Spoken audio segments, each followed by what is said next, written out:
ॐ अज्ञानतिमिरान्धस्य ज्ञानाञ्जनशलाकया चक्षुरुन्मीलितं येन तस्मै श्रीगुरवे नमः।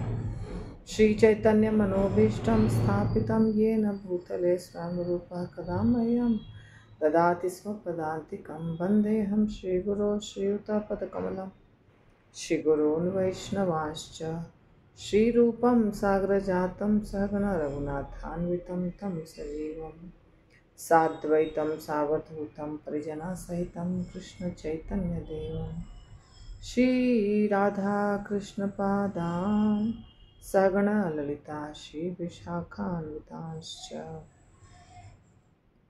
जय श्री कृष्ण चैतन्य प्रभु नित्यानंद श्री अद्वैत गदाधर शिवासादि गौर भक्तवृंद। हरे कृष्ण कृष्ण कृष्ण हरे हरे, हरे राम राम राम हरे हरे। चैतन्य चरितामृत आदि लीला अध्याय 5 श्लोक संख्या यही चल रहा है अपना कई दिनों से। 22 नंबर श्लोक का तात्पर्य काफ़ी बड़ा होने के कारण समय लग रहा है। तो ये वाला पैराग्राफ शुरू करना है जहाँ लिखा है श्रीमद् भागवतम में भी बतलाया गया है। ठीक है, श्रीमद् भागवतम में भी बतलाया गया है कि योगी किस तरह ब्रह्मांड के समस्त लोकों में विचरण करता है। जब प्राण शक्ति को मस्तिष्क तक ऊपर ले जाया जाता है तो संभावना यही रहती है कि यह शक्ति आँखों, नाक, कानों आदि से फूट निकले, क्योंकि ये स्थान प्राण शक्ति के सप्तम चक्र कहलाते हैं।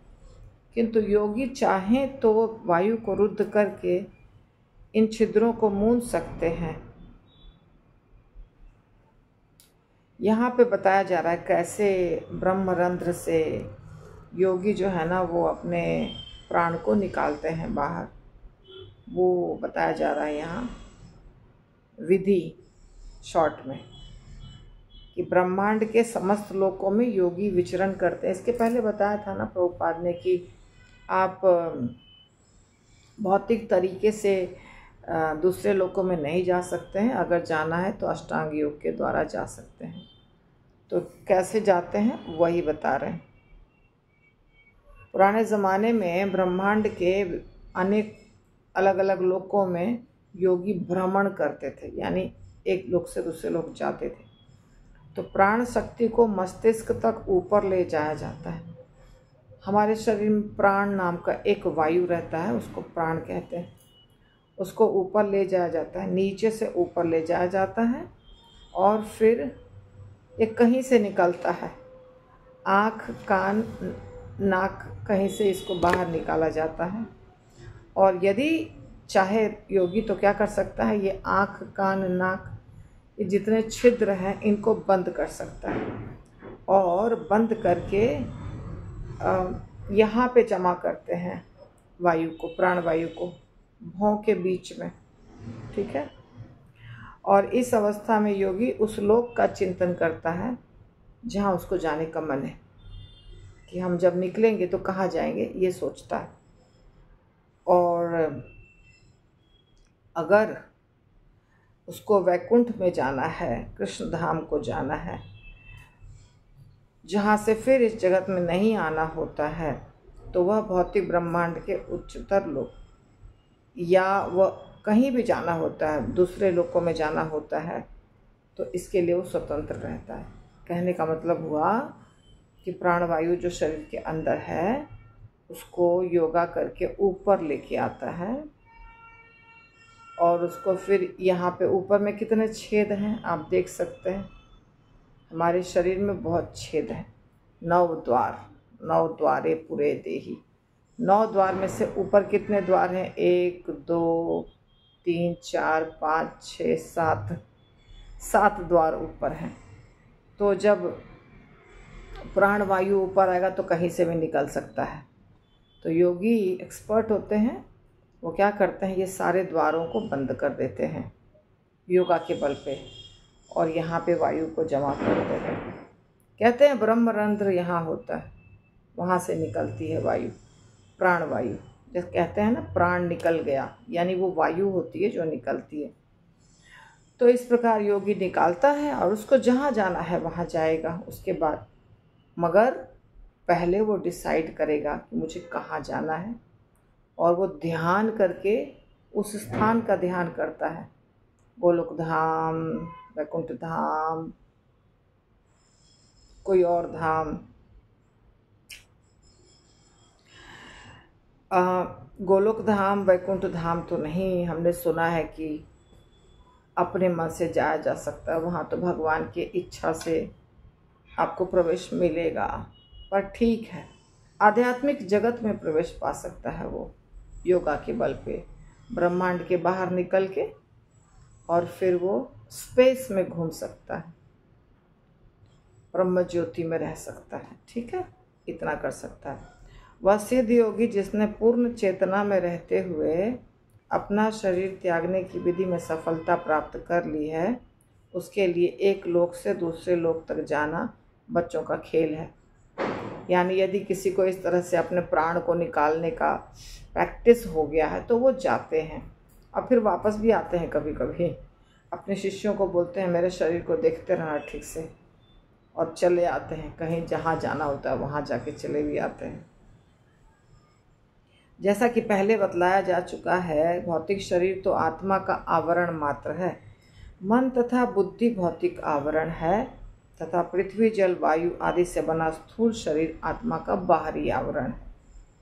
तो दो आवरण होते हैं, मन बुद्धि अहंकार आत्मा के ऊपर रहता है, उसके ऊपर ये शरीर रहता है। दो शरीर हुआ, एक सूक्ष्म और एक स्थूल।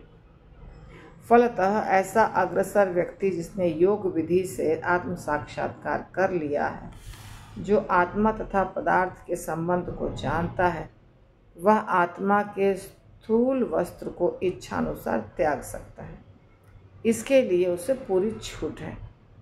चूँकि भगवान हम पर दयालु हैं, अतएव हम कहीं भी परव्योम में अथवा भौतिक आकाश में किसी भी लोक में इच्छानुसार रह सकते हैं। किंतु इस स्वतंत्रता का दुरुपयोग करने से हम भौतिक जगत में आ जाते हैं और बद्ध जीवन के तीनों तापों को सहते हैं। ठीक है ना। तो यहाँ पे बहुत सारा क्वेश्चन उठता है। कुछ लोग कहते हैं कि हम कभी गोलोक धाम में थे ही नहीं, अगर थे तो वहाँ गलती कैसे की, और अगर हम वहाँ से गलती करके यहाँ आए हैं तो फिर जाएंगे तो फिर गलती हो सकती है। ऐसा सबके दिमाग में प्रश्न उठता है, पूछते हैं लोग। तो यहाँ पे भगवान ने श्रील प्रभुपाद ने लिखा है कि जो व्यक्ति चाहता है जाना वो अपने आप को निकाल सकता है दो प्रकार की शरीर से बाहर। दो प्रकार का शरीर है ना, एक सूक्ष्म और एक स्थूल, उससे बाहर निकाल सकता है, उसके लिए छूट है। और भौतिक आकाश, हाँ तो भगवान हम पर दयालु हैं और हम जहाँ भी चाहें वहाँ रह सकते हैं, इस आकाश में या उस आकाश में, अपनी इच्छा के अनुसार। लेकिन इच्छा का दुरुपयोग करने से हम भौतिक जगत में गिर जाते हैं, इच्छा का दुरुपयोग करने से। अब कैसे, क्यों, क्या किया था हमने, ये तो भगवान को ही पता है। तो आत्मा की पसंद के कारण भौतिक जगत में दुखमय जीवन बिताने का सुंदर चित्रण एक बुक में हुआ है जिसका नाम है पैराडाइज लास्ट, जो मिल्टन ने लिखा था। मिल्टन एक राइटर है।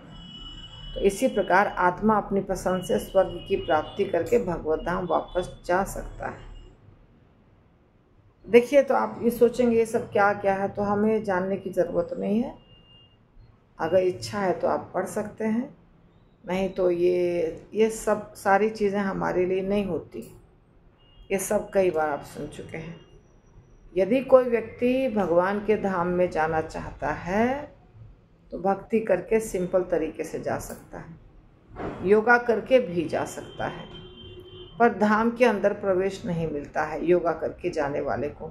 धाम के बाहर जो जगह है जिसको स्पेस कहते हैं, वहाँ पर वो रह सकता है। या यहीं पर दूसरे लोक में भी वो जा सकता है, स्वर्ग लोक या कोई भी लोक जाना चाहता है वहाँ जा सकता है। ठीक है, यही मृत्यु के समय मनुष्य अपनी प्राण शक्ति को भवों के बीच स्थिर करके जहाँ भी जाना चाहे वो निर्णय ले सकता है। प्रभुपाद लिख रहे हैं दूसरे पैराग्राफ में, यदि वह इस भौतिक जगत से कोई संबंध नहीं रखना चाहता है तो क्षण भर में से भी कम समय में वैकुंठ लोक पहुंच सकता है, जहां उसे आध्यात्मिक शरीर प्राप्त हो जाता है। वहां के आध्यात्मिक वातावरण के सर्वथा उपयुक्त होता है वो शरीर। प्रभुपाद लिख रहे हैं उसको अगर वैकुंठ लोक जाना चाहता है तो वहां भी जा सकता है। अब प्रभुपाद लिख रहे हैं तो मान लेते हैं हम, ऐसे तो भक्ति के बिना नहीं जा सकते हैं, पर यहाँ पे ध्यान योग के द्वारा लिखा गया है, प्राण शक्ति को दोनों भावों के बीच में स्थिर करके वो डिसाइड कर सकता है। उसे स्थूल और सूक्ष्म रूपों में इस भौतिक जगत को छोड़ने की केवल इच्छा करनी होती है और फिर प्राण शक्ति को सिर के ऊपरी भाग में चढ़ाकर, हाँ वही तो मैंने बोला, यहाँ से निकलता नहीं है प्राण, यहाँ से निकलता है। ये है ब्रह्मरंध्र। तो सिर के ऊपरी भाग में उसको ले जाना होता है, सब आँख कान सब बंद करके, 9 छिद्र बंद करके, और फिर यहाँ से ये छेद हो जाता है और आत्मा यहाँ से निकल जाती है। इसको कहते हैं ब्रह्मरंध्र। ठीक है, तो वहाँ से वो निकाल सकता है अपने आत्मा को। मनुष्य को छूट है कि यदि वह भौतिक जगत से मुक्त नहीं होना चाहता तो ब्रह्म पद का जीवन भोग सकता है और सिद्धलोक की यात्रा कर सकता है। सिद्धलोक वह लोक है जहाँ के लोगों में गुरुत्वाकर्षण, देश और काल को नियंत्रित करने की शक्ति होती है। जैसे मैंने बताया आपको, आप लोगों को कई बार मैंने बताया है कि कुल मिला के 14 लोक होते हैं। तो ऊपर के जो लोक होते हैं उसमें ज़्यादातर अच्छे लोग होते हैं, भगवान के भक्त होते हैं, देवता गण होते हैं, देवता, सिद्ध पुरुष, महर्षि गण रहते हैं, ब्रह्मा जी भी रहते हैं, पितर लोक भी ऊपर में है।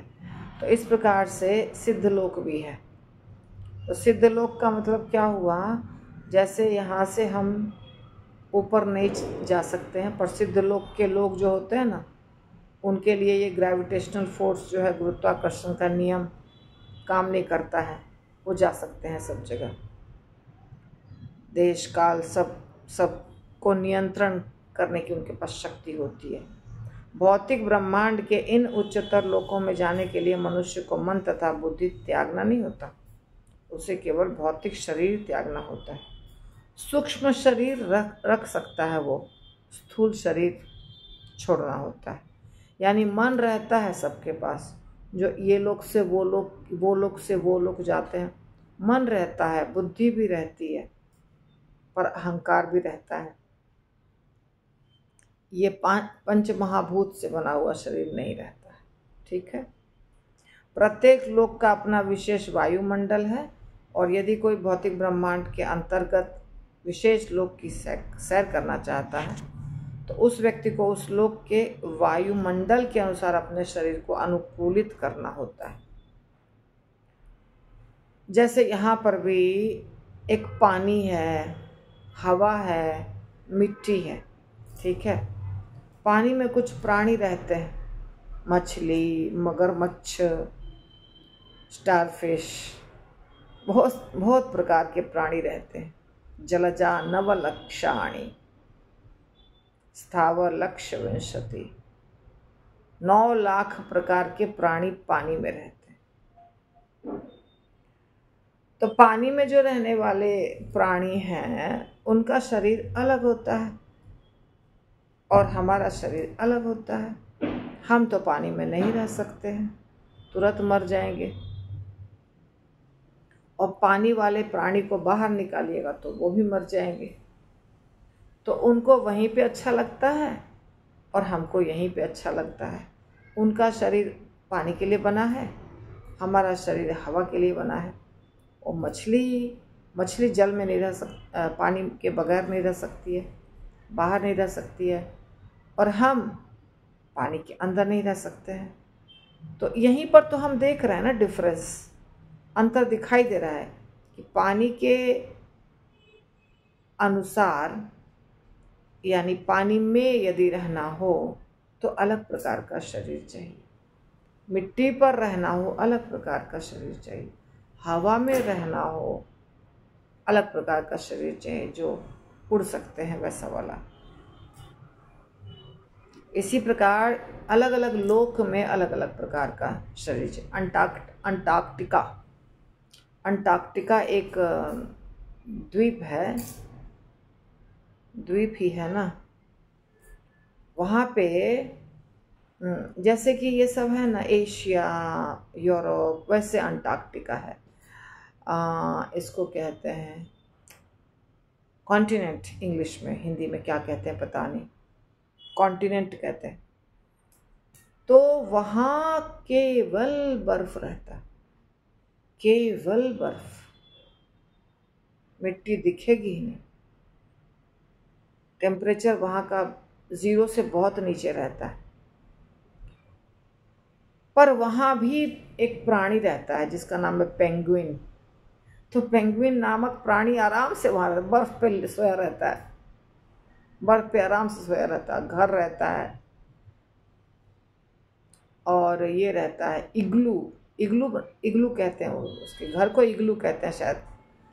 तो उस प्राणी को कुछ नहीं होता है पानी में रह करके, बर्फ में रह करके। देखिए उसका शरीर वैसा बना हुआ है। इसका मतलब हुआ कि जिस जगह जाएंगे वैसा शरीर चाहिए। बर्फ में रहने वाला हमने देखा प्राणी आराम से रहता है बर्फ में, उसको कोई दिक्कत नहीं है। इस प्रकार आप सोचिए सूर्य लोक जो है जहाँ पे बहुत अग्नि है, मतलब टेम्परेचर बहुत हाई है, उस प्रकार भी का भी शरीर हो सकता है, कोई दिक्कत नहीं। जब बर्फ में जिंदा रहने वाला जो एकदम सीधा बर्फ में, उस कपड़ा नहीं पहना है, सीधा बर्फ में लेटा रहता है, उसको कुछ नहीं होता है,